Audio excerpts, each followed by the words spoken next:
नमस्कार मित्रांनो, हा फोटोमधील मुलगा तुम्हाला माहितीच असेल, सगळ्या महाराष्ट्राला माहिती झालेला आहे। UPSC पास झालेला हा धनगर समाजातील गरीब घरातील मुलगा।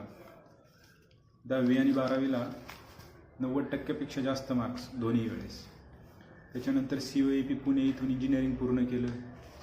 त्याचा सगळ्या इंटरव्ह्यूमध्ये त्यांनी त्याची जी बॅकग्राऊंड आहे फॅमिली ती सगळं त्यांनी जसं तसं त्यांनी सांगितलेलं आहे, कोणती अतिशयोक्ती न करता।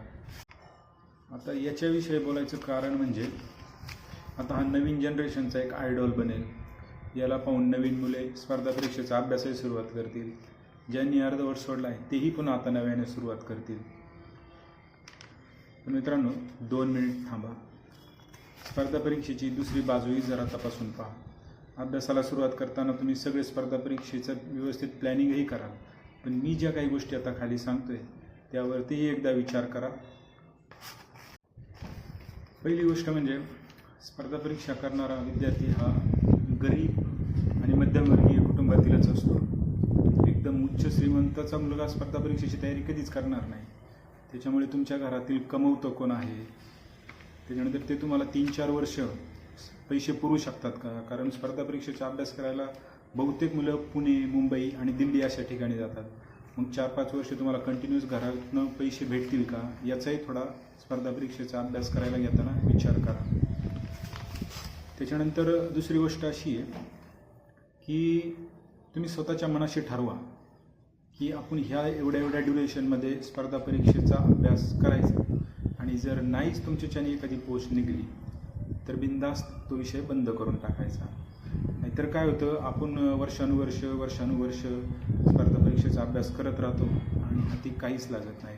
त्यासाठी एक स्पेसिफिक पिरियड तुम्ही ठरवा, 3 वर्ष, 4 वर्ष, 5 वर्ष। तो पण असा ठेवा की तिथनं परत तुम्हाला पाठीमागे फिरता आलं पाहिजे। नाही तर 10 वर्षाचा पिरियड ठेवताय, 10 वर्षाच्या पिरियडनंतर पाठीमागे फिरणं खूप अवघड जातं। त्याच्यामुळं 3 ते 5 वर्षाचा पिरियड ठेवा। एवढ्या वर्षामध्ये जर तुम्हाला एखादी पोस्ट मिळाली तर ठीक, नाहीतर तुम्ही तुमचा दुसरा ऑप्शन बघू शकता। तिसरा आणि महत्त्वाचा मुद्दा, प्लॅन बी। बहुतेक वेब सिरीज असेल किंवा जे मोठाले असतात त्यांनी पण भरपूर वेळा सांगितलेलं आहे की प्लॅन बी तयार ठेवा। योगायोगाने जर नाहीच झालं स्पर्धा परीक्षेमार्फत तुमचं काम, तर मित्रांनो दुसरा एखादा मार्ग तुम्ही पाहू शकता तुमच्या क्वालिफिकेशनच्या, स्किलच्या याच्यावरती। कारण प्रत्येकाचंच होईल याची शाश्वती नसते। स्पर्धा परीक्षेमध्ये जागा निघतात 500-600 एका वर्षी, आणि लाखोच्या संख्येने विद्यार्थी त्याच्यामध्ये भाग घेतात। त्याच्यामुळे प्लॅन बी हा खूप महत्त्वाचा आहे, खूप म्हणजे खूप महत्त्वाचा आहे, जेणेकरून नंतर मग तुमच्या कुटुंबावरती असो किंवा तुमच्यावरतीही कोणताही लोड येणार नाही किंवा निराशाही तुमच्या पदरी पडणार नाही। चौथा आणि शेवटचा मुद्दा, मला हे होत नाही हे मान्य करायची मनाची तयारी ठेवा। मित्रांनो, पहिल्या 2-3 वर्षातच तुमच्या लक्षात येऊन जातं की तुम्ही स्पर्धा परीक्षेसाठी आहात की नाही। त्याच्यामुळे मनाची तयारी ठेवा। 3-4 वर्ष तयारी केल्याच्या नंतर जर नाहीच पास झाला तर मोठ्या मनाने ॲक्सेप्ट करा की मला स्पर्धा परीक्षा होत नाही।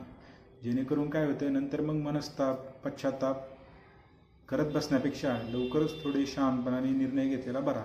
नातेवाईक काय म्हणतील, लोक काय म्हणतील याचा त्याचा विचार नका करू। नव्याने आपला निर्णय घ्या, ॲक्सेप्ट करा की मला नाही होत। प्रत्येक वेळेस हारलंच पाहिजे असंही भाग नाही, थोडेसे 2 पावलं पाठीमागं आलं आणि नव्याने सुरुवात करा। आजकाल स्पर्धा परीक्षेचं एक थ्रिल आले, त्याचं जवळपास पूर्ण बाजारीकरण झालेलं आहे। आजकाल संशोधन करणारे, PhD वाले, त्याच्यानंतर नवीन उद्योग चालू करणारे, हे सर्वजण आता UPSC किंवा स्पर्धा परीक्षेच्या पाठीमागं लागतात। त्यांना असं वाटतं यशस्वी होण्याचा हा एकमेवच मार्ग आहे। तर तुम्हाला एवढंच सांगायचं आहे की शेतकरी असो, डॉक्टर्स असो, उद्योजक असो, शास्त्रज्ञ असो, हे आपापल्या परीने आपल्या देशाच्या उभारणीमध्ये त्यांचं एक योगदान देत असतात। मित्रांनो, स्पर्धा परीक्षा हे एक शिखर आहे, त्याच्यावरती सगळेच नाही जाऊ शकत। आणि शेवटी जाताना एवढंच सांगतो की प्रामाणिकपणे प्रयत्न करणारा प्रत्येकजण आपापल्या क्षेत्रामध्ये यशस्वीच असतो। धन्यवाद।